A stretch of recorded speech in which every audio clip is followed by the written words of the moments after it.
Hey, everybody. Welcome to a new season of Inside Microsoft Teams. I'm your host, Stephen Rose. This is season 6. So, thank you all for joining us and for being big fans of the show. We appreciate you. One of the things we heard from many of you over the past few months is, can you give us some examples of customers who have used Teams to go from being reactive to proactive? And I can think of no better guest than the Western Lakes Fire District. Chief Brad, how are you? Doing great. Doing great. Thanks for having us. Awesome. So you are Brad Ingersoll. Tell us a little bit about yourself and your role, Brad. So Brad Ingersoll, I'm the deputy chief. My main job here is personnel at the fire district. My background, though, I'm a private pilot. Been flying airplanes for about 15 years now. We had the opportunity to start a drone team or aviation team. They came to me and asked if I'd be interested, and of course that was something I'm super passionate about, aviation. So I took it off and ran with it, and got Lieutenant Ritter involved. My right-hand IT guy here. All right. Well, speaking of your right-hand side, Tim, how are you today? Man, I'm doing great. How are you? I'm doing well. So, Tim, go ahead and introduce yourself and your role. I'm Lieutenant Tim Reuter. I've been with the Western Lakes Fire District for coming up on 10 years now. My main role here is actually IT for the most part.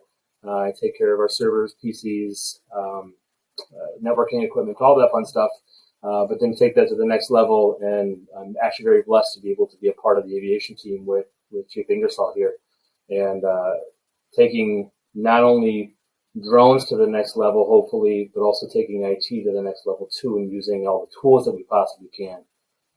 So I'm pretty happy, stoked to be here, man.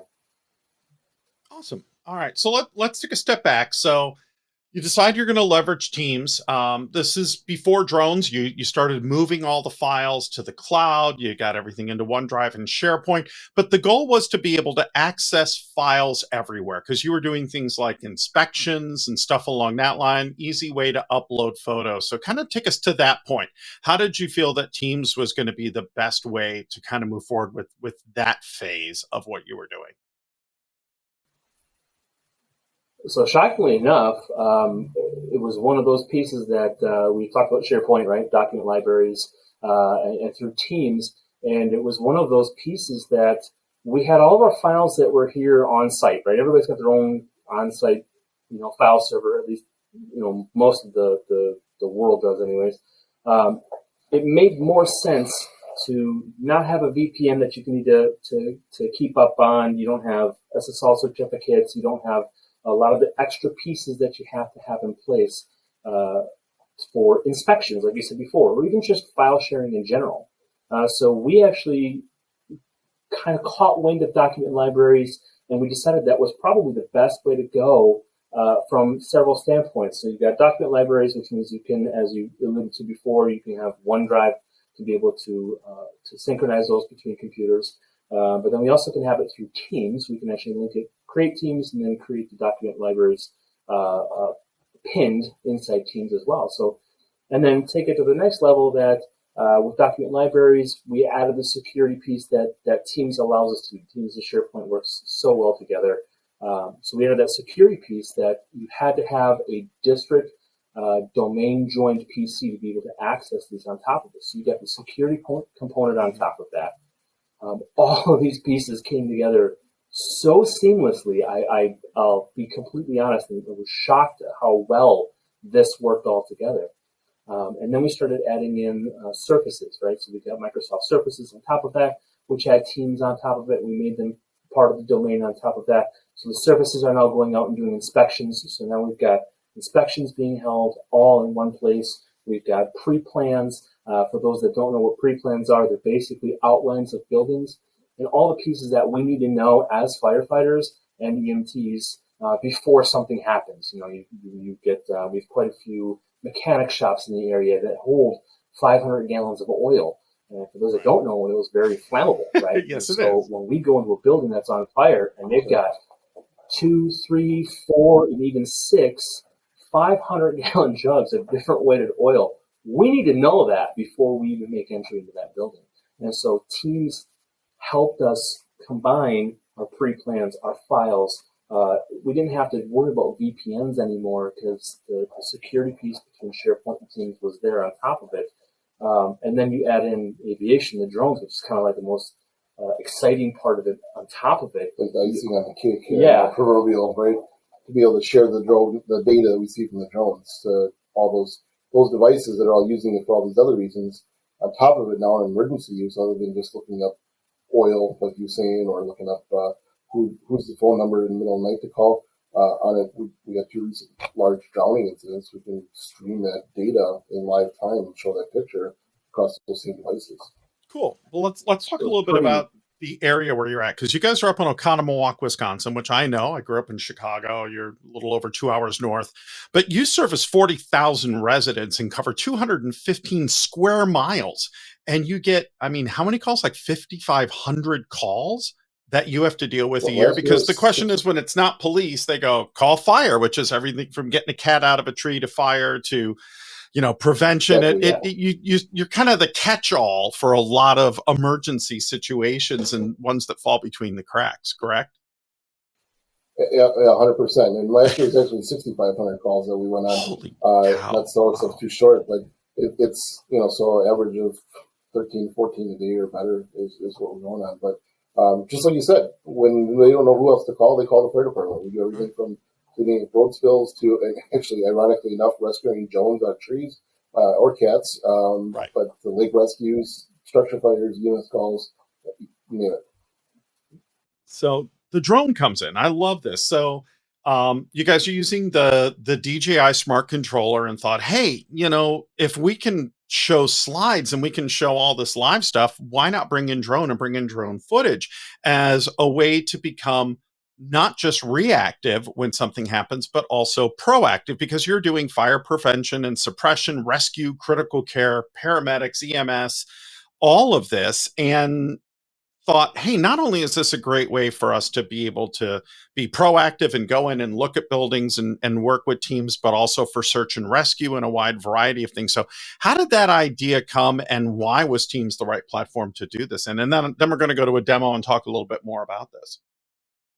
Yeah, so we got the drones not having any idea that we were going to reveal the stream. There are programs out there that I looked at. They cost hundreds of dollars a month for subscription, and so we were sitting at a meeting or something, and we were sharing live video on Teams and watching on my phone one of our distance learning meetings, because we're all separated for COVID. So I'm watching on this meeting happening, and I turn to Tim and I say, can't we do this through the drone somehow? Because the drone smart controller is just Android based, whatever. So I was like, why can't we put Teams on this?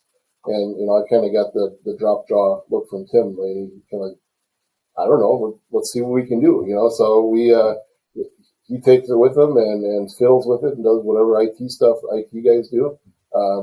He calls me, and I'm at my other job at this point, and he says, open up Teams, take a look at it.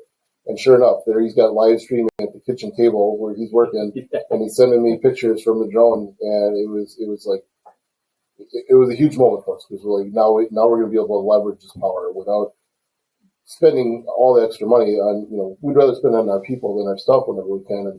And now something that we're already using, we added another layer to it that just made that much available. It was Right. And you're it able was to a huge give moment. you're able to give access to anybody who needs access to this, whether it's a public official, other teams, police, etc. We were talking about how you were looking to increase safety at one of the public events after some of the recent violence. And by being able to put up those Yeah. drones and be able to look at parade paths and allow public officials and other folks who are local to be able to take a look at that, you're including them as part of that solution. They're seeing where how you're being, how you're engaging citizens and how you're engaging them. And it allows you to spread things out and to allow more people to access content than would be able to before. And I think that from any device, and that's really kind of at the core of things. Yeah, so you had law enforcement officers on the street looking at their phones. They had video that we were live streaming of rooftops to see if there's people up there. And it could be everyone from the mayor, elected officials, down to the lowest police officer, all sharing that same data and instant situational awareness. And It's just it's such a game changer tool wise, and that's a overly used cliche, but in reality it is, because Yeah. that's the kind of stuff that we just couldn't do last year. It's No, not like this is exactly. it's technology is moving so fast, and using Teams like as a tool, it's unbelievable. We're finding new use for it all the time. I love this. So we're going to take a quick break. We're going to go and we're going to take a look at a quick demo from the folks at Adobe. And then we're going to come back and we're going to jump into our demo. So we'll take a quick break, take a look at some cool new stuff from Adobe and Acrobat Sign. And then we'll come back and take a look at the drone footage, which I know you're all waiting for. So we'll be right back. I'm excited to have Adobe on the show. I met Minu during the EduCon conference in Seattle a few months ago, and we started talking about all of the great stuff around Acrobat Sign. And I'm like, you should come on the show. So, Minu, you're here on the show. Yeah, thanks, Stephen. Thanks so much for having me. I'm super excited to show off Acrobat Sign and Teams today. Awesome. So tell us a little bit about yourself. What is your role at Adobe, and sort of what do you do from day to day? Yeah, so I'm a solutions consultant mainly for Document Cloud at Adobe. So I do a lot of customer demos. I do a lot of stage demos as well.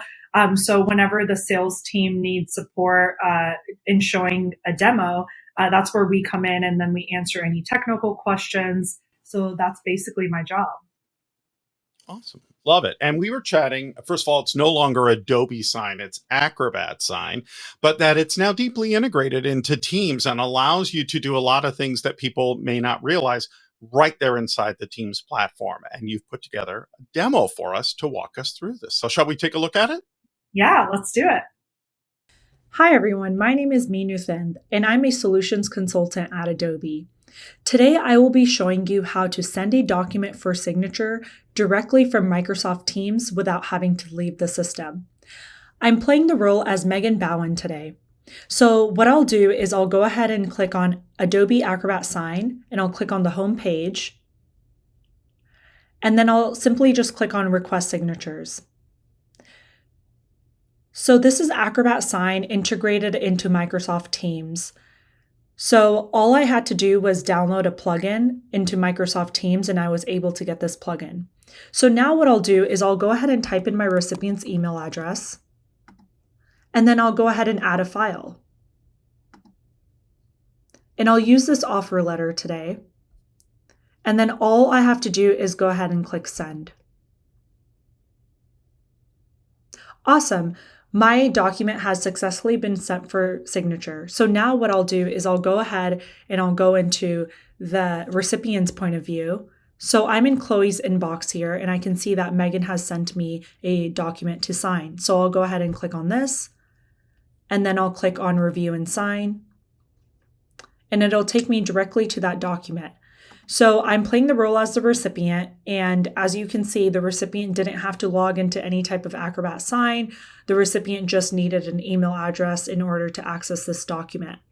So now I'll go ahead and click Start, and then I'll click here to sign. And as a recipient, I have 4 different options to sign. I can either type out my signature, or I can draw it out with my keypad, or I can upload an image of my wet signature, or I can even send it to my mobile device and have an SMS sent to me with a link, and then I can sign this document with a swipe of my finger.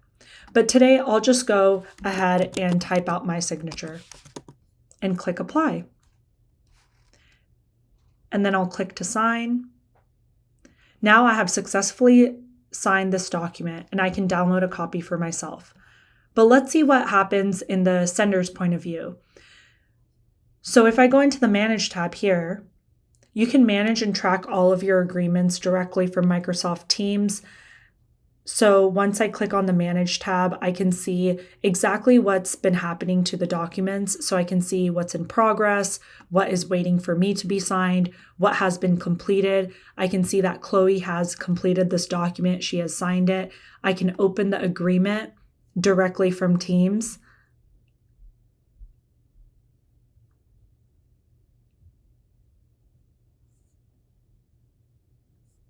and I can see that Chloe has signed it right here. Awesome. And then I can also download an audit trail.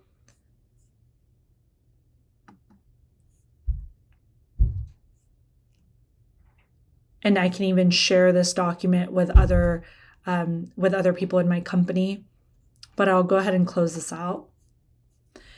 And then the other thing I wanted to show you all is you could actually use a chat bot as well in Teams, where you can use different things like check status, show docs for me, show docs for others, or sign out and sign in. So I'll say show docs for me, and then I'll go ahead and click send. And then the chatbot will respond saying there are currently no documents awaiting your signature. So that is the chatbot capability.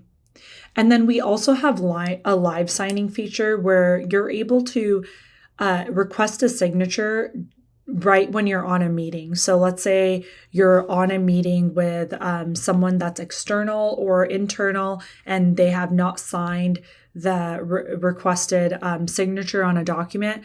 You can pull up that document right there and then and get that signed from your recipient right inside the meeting from Microsoft Teams. So that is pretty much the Microsoft and Adobe integration. Let us know if you have any questions. Thank you. All right, great stuff, Minu. I know the one question that's going to come up is how do you verify identity that the person who is signing this is really that person? Yeah, great question, Stephen. We have different levels of authentication. So we have email, where the person would go into their email and they would pull up that document and they would just click review and sign. So the recipient doesn't need an Acrobat Sign username or password. And then we also have password protection where the sender would set up a password that only you and your recipient would know. And then we have knowledge-based authentication where the recipient would type in their first and last legal name and their home address. And it'll walk them through a list of questions like, did you own a mortgage in 2005 at this address? And then we also have government ID. So I would just recommend to talk to your sales rep about the different options, and they'll suggest like the best options to you based on your legal needs. Awesome. So I know you're also going to be doing a blog for us where you'll dig in a little bit deeper and show off all the great resources to learn more.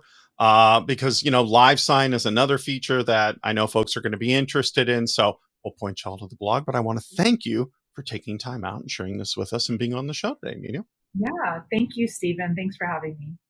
All right. We'll talk soon. Sounds good. All right. Great stuff from Adobe. We want to thank them. All right. I want to see the drone. Let's see the drone. So you have this set up. We're going to do this live in real time. So take it away and walk us through what we're seeing and what we're doing here. So we've got two drones. One of them is almost like a consumer level, like a Mavic Air 2S. The other one is our big M300 Matrice that's got thermal imaging or whatever. So both of them have the capability to use Teams through the controller to stream the live data. So right now what you're seeing is it's right in the parking lot, and we're going to go ahead and take off here. You can see now if I was sharing this with the responder, they're going to be able to see in the bottom left there a map in real time of where the drone is. You're seeing now as we lift off, I'm going to get up to a safe altitude. You'll see the height down there on the bottom. So I'm going to get up to a couple hundred feet here, make sure that I'm clear.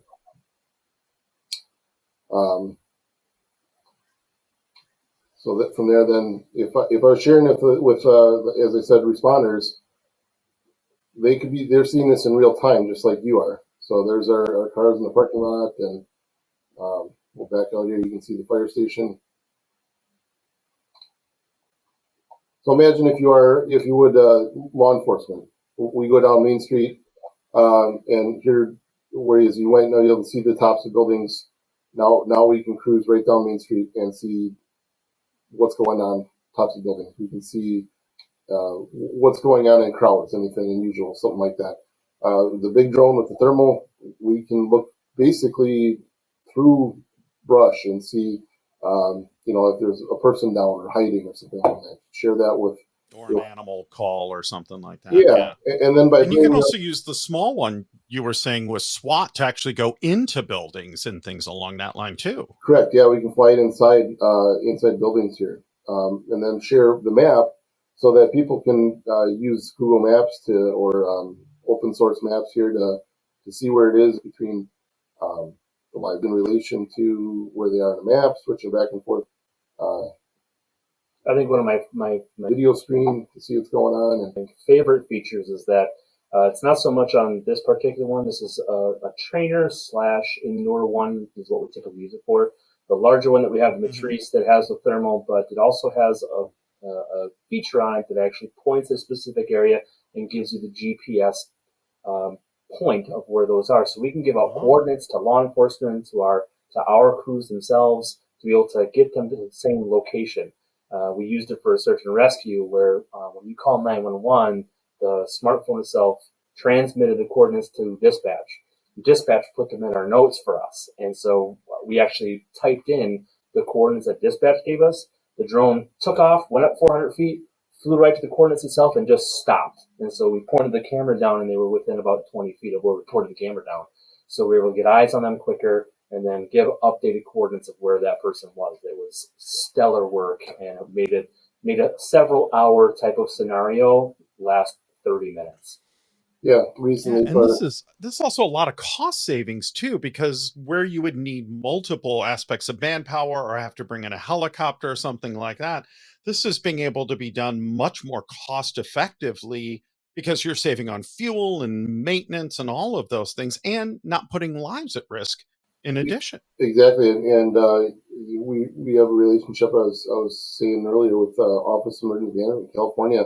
They're spending $40,000 an hour for helicopter flight time, and now they're just putting a drone up for the exact same amount of time, and it doesn't cost anything. So for recharging the batteries and running teams. So exactly to your point, the capability is equal to having a $1 million helicopter up in the air, but it's phenomenal. And able to invite anybody to this live stream, allow them to watch it, participate, chat in real time, add their own comments, or even be able to speak during this as they're watching this and say, hey, can you go more to the left, more to the right, and do all this this is really the key aspect, from any device, from a phone, iOS, Android, iPad, laptop. It doesn't matter how they're connected because this is ubiquitous. All they need is a browser, really, just to connect and nothing more. Yeah, because we have used the communication feature. Hey, can you give me another view of that? We hear it through Teams while having Teams up where we don't have enough radios to pass out to elected officials and whatnot. And so that way, just like you said, they could say, hey, go fly over the top and of there's it. The guys outside. See, now if you could turn on a loudspeaker and scare them, that would be great. Like, hey, we're watching you. Get back to work. Let's go. Future goals. You can actually buy speakers so you can talk two-way. Shouldn't you be washing and polishing a fire truck right now? Yeah, exactly. Yeah. Eventually, that's a feature we want to add so that when we get over the top of, say, a victim, we want, even though they'll see the drone, we want to be able to reassure them the help is on the way. And so that's definitely something in the future that we plan on doing. Oh, there's a crack. Maybe that's why. There we go. And we are back where we started. That is amazing. So a consumer off-the-shelf drone that anybody can buy, put it together with Teams, and now you've created a whole new way for firefighting, and just public servants can really think about how to better engage with community, how to go from being reactive to proactive, and how to give people access using whatever device they're using from anywhere and do it securely, which is what I want to talk about. Talk to me about security, because some of this is built into Teams, and that was another key aspect of this, Tim. Yeah, some of it is built into Teams, and we kind of talked about this a little bit earlier about the security piece of it. And so we do have certain channels. So the Air 2, which is the footage that you saw earlier, as well as the Mavic, they each have their own channel. So each one of them can do live video simultaneously, and you can switch between two channels as far as what you want to see. But from a security standpoint, with Office 365 and Teams, we actually have a mandatory login, so username and password, and then we also have multi-factor authentication added on top of it. So that's just that extra added security piece on top of it. Then you add in Teams being able to take the channels and add certain people permissions-wise to be able to view those channels alone. And so right now it's our chiefs and it's our aviation team. And we take all of the footage that we have from all of our missions, all of our trainings, and we put it with inside Teams for two reasons. Number one, we want to be able to make sure we have an archive of each mission and each training. That's first and foremost. But why? And that's reason number two. We're only as good as what we learn from. So we go back and we review the footage and the photos and everything that we take that is stored within Teams. And I can look at it on my mobile device and start flipping through the pieces securely, because I got to log into that too, and take a look at the videos, take a look at the pictures, and go, hey, that's something we didn't see before. Maybe we should, dive into that a little bit more. And so, and I'll tell you, it's fantastic to be someplace that you wouldn't typically think, waiting for your wife that's inside Target, or waiting for a person to come out that you're picking up, and you can hop on your phone, bring Teams on, log in and review the video, review the photos. I've done that tons of times. The chat feature on those channels on top of it, where you can add in, maybe we should take a look at this, or look at videos such and such at this time, bookmark your pieces and just, Right. have fun with it and learn from it. And it's all encrypted at rest and in motion too. So as you're watching it, as you're storing it, everything's also encrypted. This is amazing. Yeah. And I hope that more people, not only watch this and see this, because you are creating a safer environment for people while reducing your own risk of your own employees and saving money, because that just sounds like a win-win-win across for any town that's looking to meet those three goals, which are so important right now in our current economy and where we're currently at. So I think this is just amazing stuff, and I tip my hat to you, and I'm glad that we could talk about this, and I'm hoping that this generates a lot. We're going to put up links in a minute so people know how to get a hold of you and find out more. And Tim, you're going to dive in a little bit deeper with a blog on a little bit more of the technical stuff around this. So it's great. But any kind of final thoughts that you would like to say before we wrap things up on this?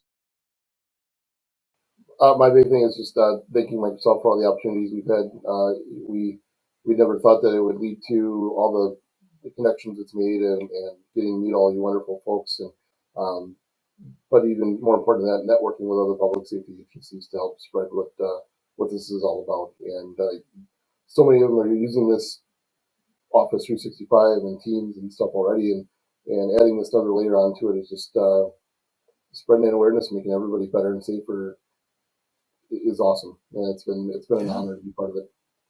I mean, what's great is I always look at things, improvements and advances, as evolutionary or revolutionary. Evolutionary is you're taking something and going to the next logical step. You guys jumped all that and went right to something revolutionary and said, hey, what if we put the peanut butter and the chocolate together and do it like this and see what we get? And wow, you walk away from it and you're like, this is a whole new game, a whole new ball game, and it really changes things.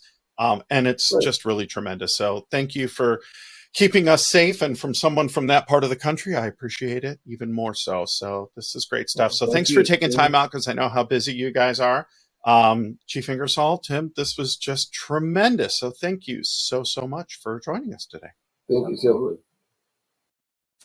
That's it for our first episode of season 6 of Inside Microsoft Teams. So much more coming this season. We're excited to share more and more, but I want to thank my guests again today. And of course, thank all of you for joining us. I'm Stephen Rosser, Inside Microsoft Teams. We'll see you on our next show. Thanks so much.